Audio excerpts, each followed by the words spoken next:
Have you ever wondered why Israel is attacking the UN organs? A question that has been on the minds of many recently. This conflict is not just a recent development, but a complex issue that has been brewing over time, now reaching a critical point.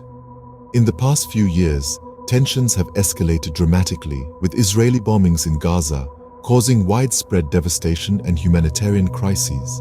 The bombings have resulted in a catastrophic situation, with thousands of Palestinian deaths, food and water shortages, and a population teetering on the brink of survival. The world has watched in dismay as the situation continues to worsen, with the global community raising their voices against these actions.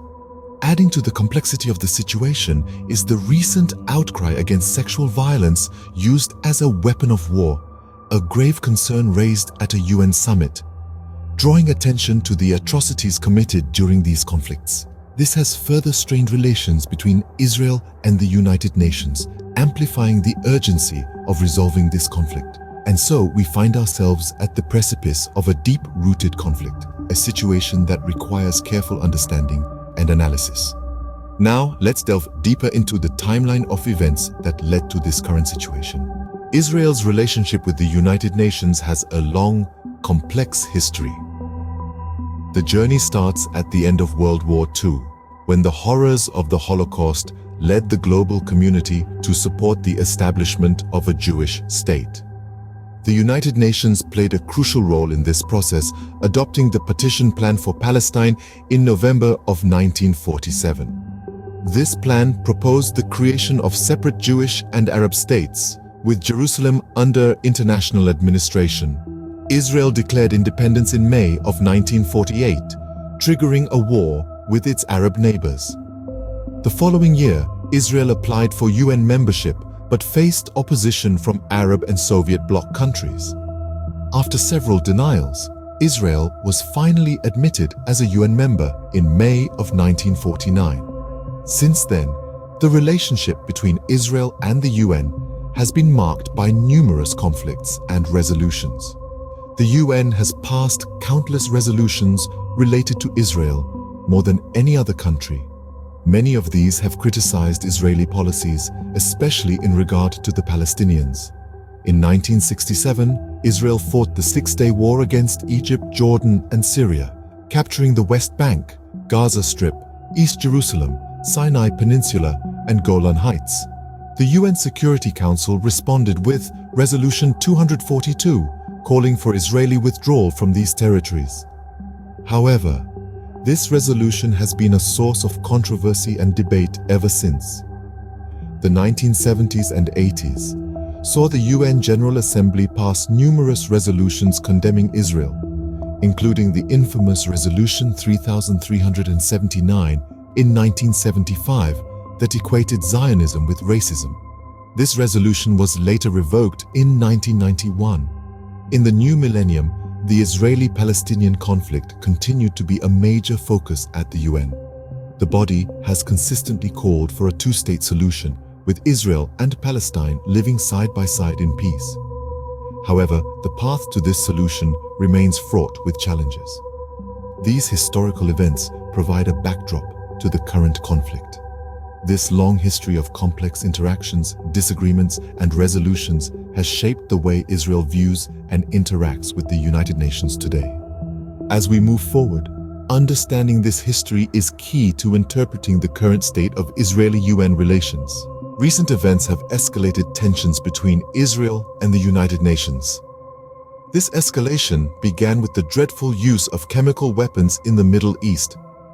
On April 29, 1997, the Chemical Weapons Convention, a treaty aimed at banning the development, production, or stockpiling of chemical weapons, came into force. The treaty covers 98% of the world's population, with only 4 countries, Egypt, South Sudan, North Korea, and Israel, having not ratified the convention. Despite the convention, chemical weapons have been used in various conflicts, the most recent being the Syrian government's attacks during the civil war.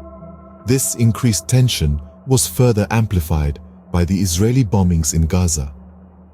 These attacks exacerbated an already dire humanitarian situation due to a 16-year blockade. The bombardment resulted in over 5,000 Palestinian deaths, with civilians bearing the brunt of the impact. Food and water shortages became rampant, exacerbated by destroyed supply chains and limited aid access. The people of Gaza found themselves facing malnourishment and dehydration, with limited access to clean water and basic necessities. This situation caught the attention of the world, leading to a global condemnation of these actions.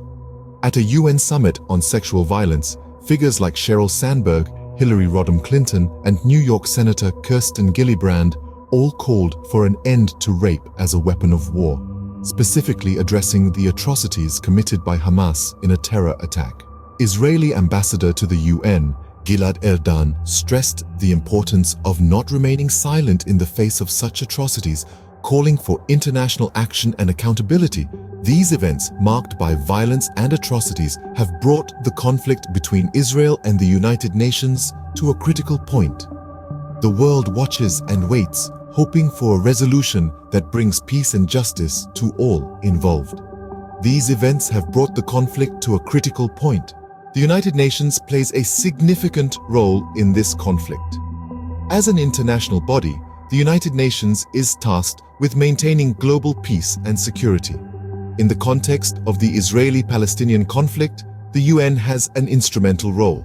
It's not only a mediator but also a protector of human rights, a provider of humanitarian aid, and a platform for dialogue.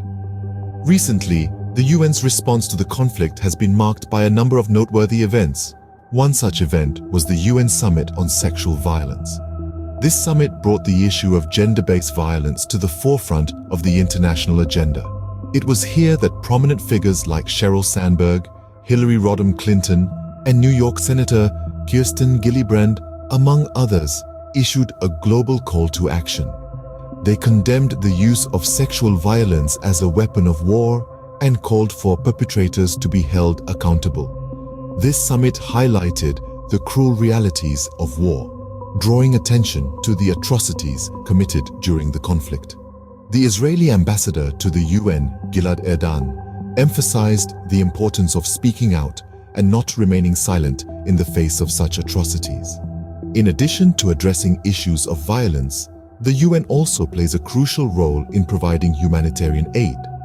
The organization has been instrumental in addressing the dire humanitarian situation in places like Gaza, offering support and resources in the face of food and water shortages and providing a lifeline to those who need it most.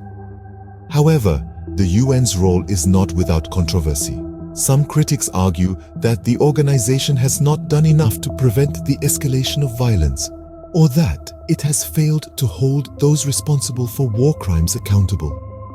Others point out that the UN's response can sometimes be slow, bureaucratic, and hindered by the political interests of its member states. Despite these criticisms, the UN continues to be a key player in the conflict, striving to uphold international law, protect human rights, and promote peace and security. Yet, the complexities and challenges of this conflict continue to test the UN's abilities and resources. The UN's role and response have further complicated the conflict. Analyzing the conflict helps us understand why Israel is attacking the UN organs. To dissect this intricately woven tapestry of geopolitical tensions, we must consider a few key factors. First, let's look at Israel's stance on the Chemical Weapons Convention. The convention, which came into effect in 1997, prohibits the development, production, or stockpiling of chemical weapons. Despite the world's overwhelming agreement on this convention, Israel remains one of the 4 countries that have not ratified it. This refusal to conform to international norms could be a root cause of the prevailing discord. Now, let's shift our focus to the alleged chemical weapons use in the Middle East. The region has a fraught history with such weapons, dating back to World War I. Recent instances, such as the Syrian government's attacks during the civil war, have only added fuel to the fire. The international community has been vocal in its condemnation of these incidents, with the UN leading the charge. This could be perceived as a direct affront by Israel, thus fueling their aggressive stance towards the UN. Next, we move to the Israeli bombardment of Gaza, which exacerbated an already dire humanitarian crisis. The intense attacks resulted in thousands of Palestinian deaths, with civilians bearing the brunt of the devastation. The UN, along with various international bodies, condemned these actions, which may have further strained Israel-UN relations. Lastly, the UN Summit on Sexual Violence, where atrocities committed by Hamas were highlighted, may have also played a part. While the summit aimed to address and denounce all forms of gender-based violence, Israel's UN ambassador stressed the importance of not remaining silent about such atrocities. This could indicate Israel's dissatisfaction with the UN's handling of the situation. In conclusion, a combination of unresolved historical issues, recent events, and Israel's seeming non-conformity to international norms may be the driving forces behind its attacks on UN organs. This analysis sheds light on the complexities of the conflict. The conflict between Israel and the UN has far-reaching implications. What we've discussed in this video is a mere glimpse into a complex web of historical tensions, current events, and potential future outcomes. It's clear that the repercussions of this conflict are not limited to the parties directly involved. They ripple outwards, affecting the international community, the pursuit of peace, and the enforcement of global norms and standards. Looking ahead, the importance of diplomatic dialogue and international cooperation cannot be overstated. The world is in dire need of solutions that transcend political boundaries and ideologies. It's high time we recognize the shared responsibility for peace and justice. The role of the UN, and indeed all global citizens, is pivotal in this scenario. The future may hold more challenges, or perhaps the dawn of resolution and reconciliation, but one thing is certain: the pursuit of peace is a collective endeavor. It requires courage, compromise, and a shared vision for a world devoid of conflict.